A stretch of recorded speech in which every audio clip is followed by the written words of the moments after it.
สบายดีพี่น้องๆเพื่อนมิตรสหายเนาะFC ภายในหรือต่างประเทศมื้อนี้ล่ะพอบ้านพาเลาะเนาะสิได้พาท่านผู้ชมไปเบิ่งไปรู้จักกับบุญประเพณีเนาะบุญใหญ่บุญบั้งไฟอยู่บ้านยางเด้อบ้านยางใหญ่บ้านส้มนี่ล่ะที่ว่าขึ้นกับเมืองเซบังไฟแข่งขมวนเพิ่นสิได้จุดบังไฟมีขบวนฟ้อนรำแบบวิถีโบราณเนาะกำลังไปเด้อตามพ่อบ้านพะเลาะไปเลยเด้อมันสิเป็นอะไรเด้อมาฮอดมาถึงแล้วเด้อท่านผู้ชมเด้ออันนี้แม่นคือปักตูคงเนาะปักตูคงเข้าวัดบ้านยางเด้ออันนี้เพิ่นว่าวัดโพคำชื่อวัดละวัดโพคำบ้านยางใหญ่เด้อที่ว่าขึ้นกับเมืองเซบังไฟเนาะเป็นขมวนอันนี้แหละคือคนที่ว่ามางานบุญเนาะสบายดีสบายดีมาฮอดตะเหิงบ่โอ้มาฮอดว่างบ่ายโมงนี่แหละโอ้เพิ่นถ้าเพิ่นแห่บังไฟพุ่นเหรอวะถ้าเพิ่นแห่บังไฟเบิ่งบังไฟพุ่นไปเบิ่งบังฝันเลยเนาะ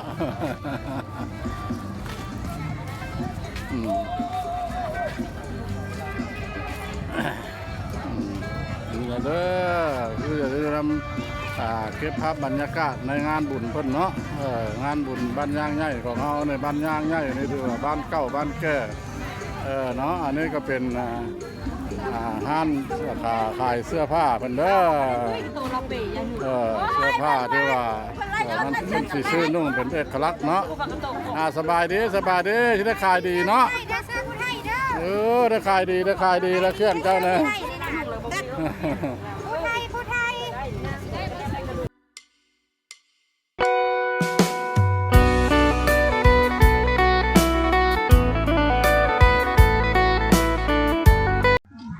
ติดไผ่เนาะสบายดีเพิ่นเฮ็ดนั้นเพิ่นเฮ็ดบุญได้จังมื้อแล้วน่ะ2 มื้อนี่ล่ะ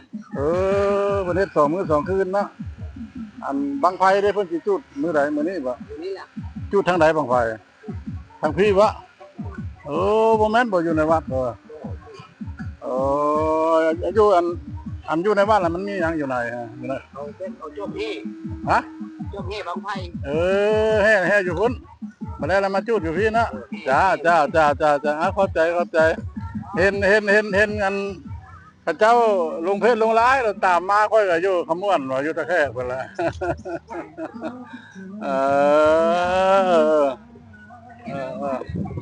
ยามฮ้อนคือสิได้ขายดีเนาะไม่ค้าขายน้ำนี่เนาะ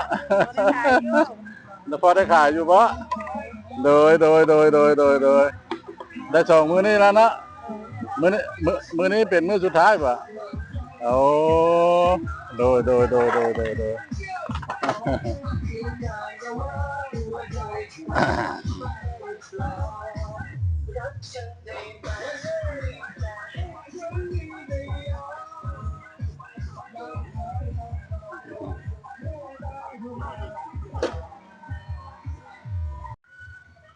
สบายดีขายได้จากมื้อแล้วแม่ค้าขายน้ำได้ขายดีอยู่บ่ขายเพื่อพันธุ์มีคนมาโดยเห็นเพิ่นลงเพจลงไลน์แหละก็เลยมาแต่เพิ่นแล้วไลน์มาแต่ขมวนตะแคกเพิ่นละไก่ได้เอาน้อยเพิ่นเลยจุดบังไฟเพิ่นเลยคนสิมาอะไรโดยเพิ่นสิจุดบังไฟเพิ่นสิจุดอยู่นี่บ่โดยข้างบังไฟอยู่หั่นเพิ่นติดตั้งไว้แล้วเนาะบังไฟเพิ่นเนาะเพิ่นงงมาแล้วเพิ่นก็แห่มาโดยเต็มที่ฮ้อนเนาะจังใดก็อดสะเอาแหละเพื่อสิได้เงินกิน1 บาท1เหมือนกันเนาะยากเหมือนกันธรรมดาอันแม่นความเพิ่นเว้าดีเด้เนาะเฮ็ดหยังทำหยังเฮือบ่ออกแล้วบ่ได้เงินเพิ่นว่านะจ้าขอบใจสิได้ขายหมานเด้อคนมามื้อแรงนี่ล่ะมาเบิ่งบังไฟแล้วลั่งไหลเข้ามาให้มันหมดเครื่องเด้อสบายดีแม่นั่งแต่นับเงินนับคำเนาะ ดีละดีละดีละดีกว่านับในอื่นนะ ขายได้มื้อละหน่อยตัว โดยลูกหลานก็มาแต่เมืองตะแคกเวลาได้ยินข้าวเห็นน้ำเพชรน้ำลายก็อยากเบิ่งบังไฟก็เลยบ้านบืนมา โชคดีสิได้ขายมานเด้ออ่าอีตนเพิ่นว่าเพิ่นอีตนโตอีตนเพิ่นล่ะอีตนเจ้าอดแดดได้ อยู่น้ำพะยางนะเต้ละฮ้อนเนาะ ไม่อยากอ่อนได้ กันกลางคืนใครนะ ติดดอกแดนนะ ฮะ แดนบ่ติด อะไรก็ บ่ติดเลยก็ ยกมันเด้อ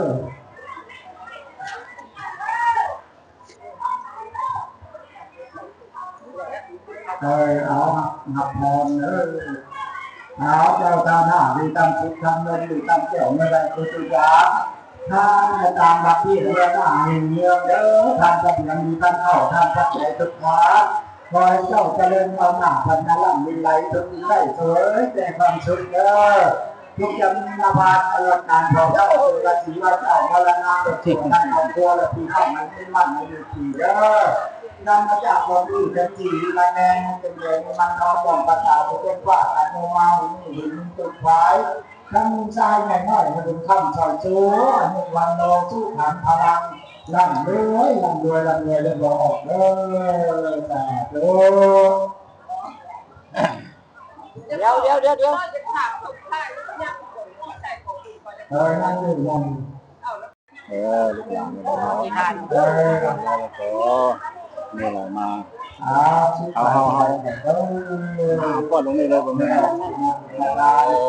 มันก็ดีละเด็กข้างหน้าเด็กกินกันอีกคนละกันละกันละทางกว่าได้มีตื้อมาสนใจบอกนั่นที่ด้านไปที่มันจริงๆมันว่าผลงานที่เสร็จมันสู้ส่งไปเป็นตั้งสวรรค์นี้มันกว้างเกินสบายหาจุ่มมีประสาทในกว้างสนุกจังดีกว่ายังจะรับประทานทุกอย่างมีเจ้าจนเกี่ยวเหียนสาธุไปถึงเด้อหน้าตาเด้อหน้าตาเด้อมาแต่คำม่วนก็ได้ขนาดมาแต่จ้าโดยอยู่ดีแม่นะว่าเด้ออยู่ดีแม่โดย